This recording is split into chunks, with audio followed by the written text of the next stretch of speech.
जब डंपर लोगों को कुचलते हैं तो लोग एहतजाज करते हैं, रियासत के नुमाइंदगान को क्या करना चाहिए?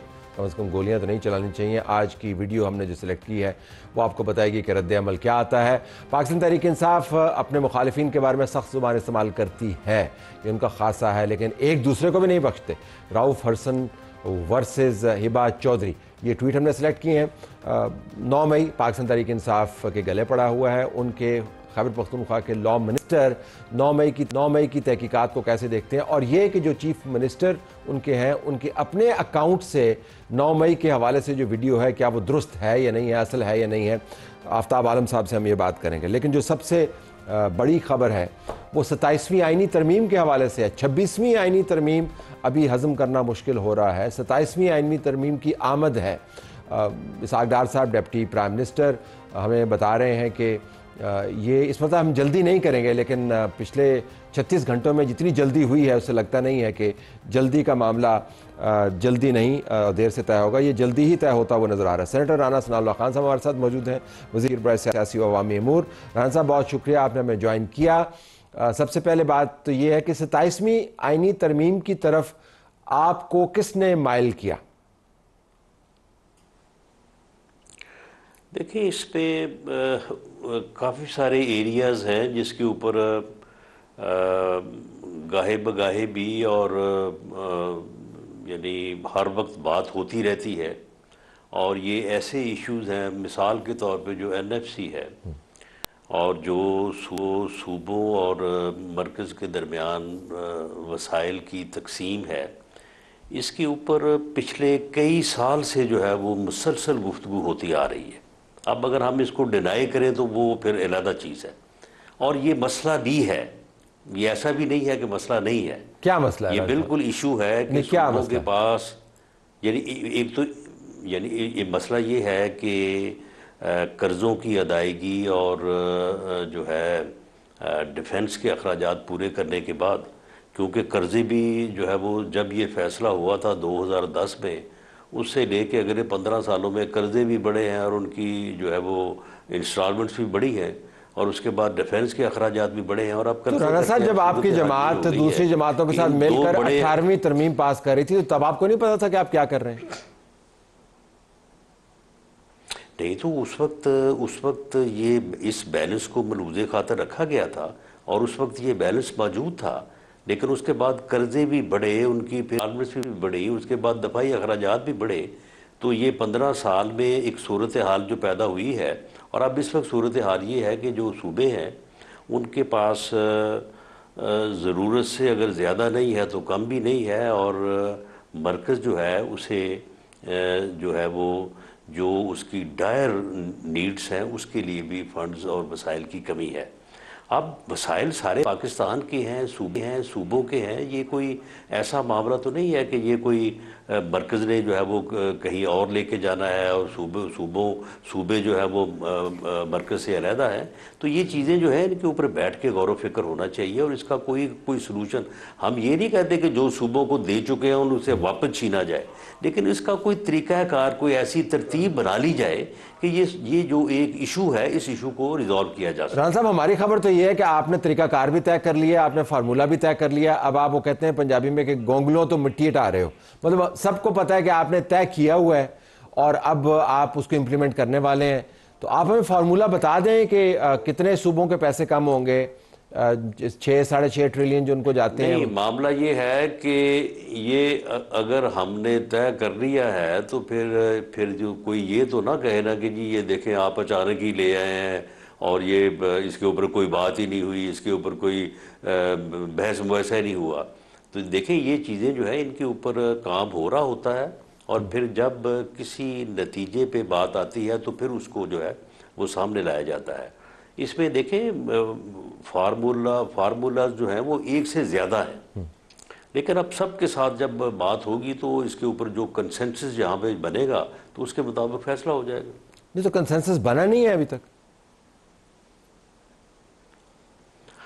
हाँ, देखें, इस पे काफ़ी हद तक अंडरस्टैंडिंग है। इस इशू को सभी समझते हैं कि ये इशू जो है रिज़ॉल्व होना चाहिए। आपके इल्म में होगा, एक दफ़ा जो प्रीवियस गवर्नमेंट की, जिन्होंने इस दफ़ा 27वीं तरमीम को बगैर पढ़े बगैर सुने जो है वो रिजेक्ट कर दिया है।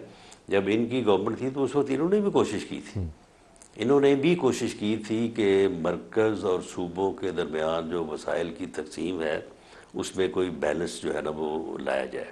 तो ये बिलावल तो भुट्टो उस साहब, वक्त ये बिलावल नहीं कर भुट्टो, सके। देखें ना, आप हुकूमत में हैं, वो आपके इत्तेहादी हैं, लेकिन ऐसे इत्तेहादी हैं जो आपके साथ मिनिस्टीरियल जिनका शेयर नहीं है, और बड़े मामलात के ऊपर वो आपके साथ बसा औकात सियासी हाथापाई भी हो जाती है आपकी, बाद में मामलात तय हो जाते हैं। तो ये तो आपकी तरफ से मामलात सामने आने चाहिए थे। बिलावल भुट्टो जरदारी साहब को ट्वीट करने की मजबूरी क्यों पेश आई? आप लोग क्यों खामोश रहते हैं इन मामलात पर? नहीं, हम खामोश नहीं रहते। ये मामला बिलावल भुट्टो जरदारी साहब से एक बड़े इत्तेहादी, एक बड़ी पार्टी के चेयरमैन के नाते ये बात हम ही ने उनसे की है, तो उन्होंने जो वो ट्वीट किया है। आपने बिलावल भुट्टो हमने जरदारी से उनसे ट्वीट बात की करवाया? है तो उन्होंने ट्वीट किया है। नहीं, हमने ट्वीट नहीं करवाया, लेकिन ये चीज़ें डिस्कस उनसे ज़रूर हुई। अच्छा, इससे मुराद ये है कि अब मामलात फिर तय है ना, तो फिर आपके नंबर्स पूरे होंगे ना असेंबली में। ज़ाहिर है आप इतना बड़ा मामला कौमी बहस में तो नहीं कन्वर्ट कर सकते अगर आपके पास नंबर्स ना हो, और पीपल्स पार्टी के बगैर आपको 2/3 मिलती नहीं है। तो पीपल्स पार्टी 27वीं आईनी तरमीम के जो बुनियादी मकासद हैं उस हवाले से आपके साथ है, नंबर्स पूरे हैं आपके। देखिए, पीपल्स पार्टी ने ये कहा है कि वो उन्होंने अपनी सेंट्रल एग्जीक्यूटिव कमेटी की मीटिंग जो है वो 6 तारीख को बुलाई है। उसमें वो तमाम चीज़ें रखेंगे और उसके बाद जो है वो इसका वहाँ पे उसका फ़ैसला करेंगे और उसके बाद उससे हमें आगाह करेंगे। अब हमें उनको प्री जज तो नहीं ना कर लेना चाहिए कि हम आज ही कह दें कि जी वो हमारे साथ है और उन्होंने फैसला कर लिया। वैसे तो आपकी बड़ी गाड़ी चिंती है, आपकी इतनी बातचीत होती है, आप जो है वो ट्वीट भी आपकी बातचीत के बाद सामने आता है, तो अब जाहिर है फिर तय हुआ होगा ना राणा साहब। दोनों बातें दुरुस्त नहीं हो सकती ना, या तो मामला तय है या मामला तयशुदा नहीं है। अगर अगर अगर अगर गाड़ी छन जाए तो वो भी आपको जो है वो वारे नहीं होती है, और अगर कोई आपस में सियासी हाथापाई हो जाए तो उसके ऊपर भी आप तनकीद करते हैं। दोनों में से कोई एक चीज़ को तो आप जो है वो अप्रिशिएट करें। हम तो ज़रा तवाज़न के हामी हैं, तो हम चाहते हैं कि हर चीज़ तवाज़न के साथ चले। तो चले ठीक है, आप भी ये तय कर लेना कि आपने 18वीं तरमीम करनी है या 27वीं तरमीम करनी है। आपसे भी तय नहीं हो पा रहा, आपसे तो 26वीं और 27वीं के दरमियान का रास्ता नहीं तय हो पा रहा। 26वीं आईनी तरमीम में आपने कॉन्स्टिट्यूशनल कोर्ट बनाने का किया था, वो अब आपने कॉन्स्टिट्यूशनल बेंच बना दिया। अब बेंच के ऊपर कॉन्स्टिट्यूशनल मामलात तय हो रहे हैं, अब आप कॉन्स्टिट्यूशनल कोर्ट लेके आ रहे हैं। तो राणा साहब तय तो ਤੁਹਾਡੇ ਕੋਲ भी नहीं हो रहा कि करना तुसी। नहीं, हमारा बिल्कुल जो है वो आज नहीं, आज से 15 साल पहले चार्टर ऑफ डेमोक्रेसी में ये हमारा फैसला है कि कॉन्स्टिट्यूशनल कोर्ट होनी चाहिए, और हम 26वीं तरमीम में कॉन्स्टिट्यूशनल कोर्ट लेके आए थे। लेकिन उस वक्त फिर जो कंसेंसस पैदा करने की कोशिश की गई, उसकी मजबूरी बनी कि हम वो कोर्ट से जो है वो बेंच की तरफ आ गए। ठीक है, बेंच जो है वो काम कर रहे हैं, लेकिन कॉन्स्टिट्यूशनल कोर्ट का जो है वो एक हमारा अनफिनिश्ड एजेंडा है।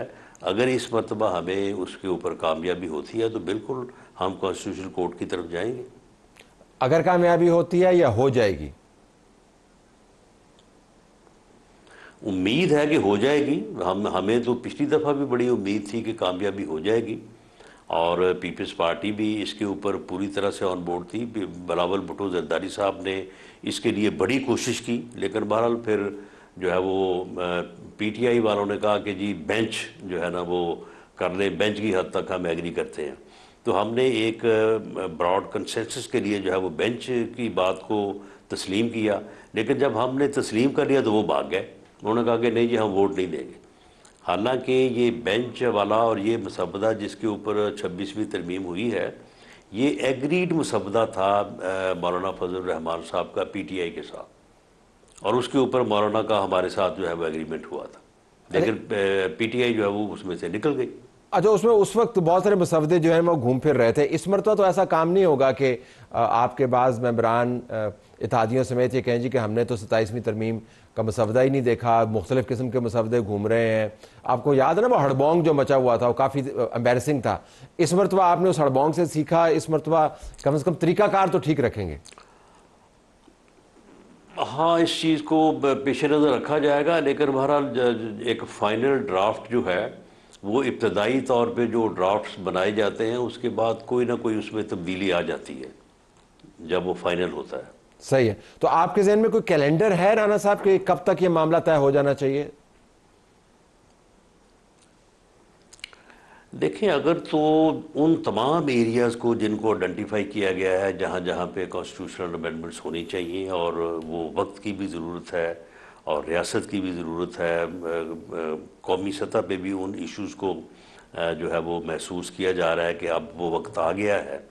जैसे ये पॉपुलेशन के इशू को आप ले लें, इसी तरह से एजुकेशन है, हेल्थ है, इन तमाम मामलात में जो है वो जो चीज़ें वक्त के साथ जो है वो एक्सपीरियंस्ड हुई हैं, तो ये एरिया तो सारे आइडेंटिफाई हो गए हैं। लेकिन अगर तो इन सब को साथ लेके चलने वाली बात हुई तो फिर इसमें टाइम लग सकता है।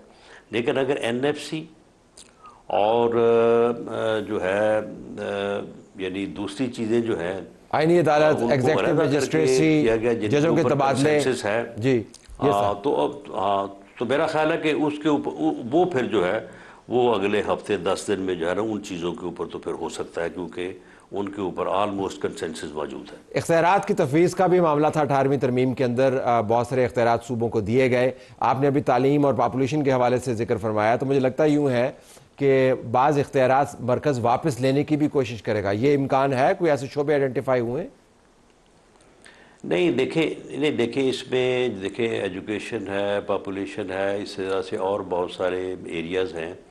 हुआ ये है कि जब 18वीं तरमीम की गई तो 18वीं तरमीम में कुछ चीज़ों को डिवॉल्व कर दिया गया, लेकिन उसका तयन नहीं किया गया कि उनका जो डेवोल्यूशन है उसकी हदूद क्या है। अब आप देखें कि ये अपना इंपोर्ट एक्सपोर्ट सारी जो है वो मरकज़ के पास है। अब शॉर्टेज जो है वो जब होती है, ये फूड सिक्योरिटी जो मिनिस्ट्री बनाई हुई है यानी मरकज़ में, अब ये समझ नहीं आ रहा कि फूड सिक्योरिटी मिनिस्ट्री का क्या काम है और एग्रीकल्चर मिनिस्ट्री का क्या काम है, और एग्रीकल्चर मिनिस्ट्री जो सूबे में है और जो फूड सिक्योरिटी मिनिस्ट्री मरकज़ में है, इन दोनों ने किस तरीके से काम करना है।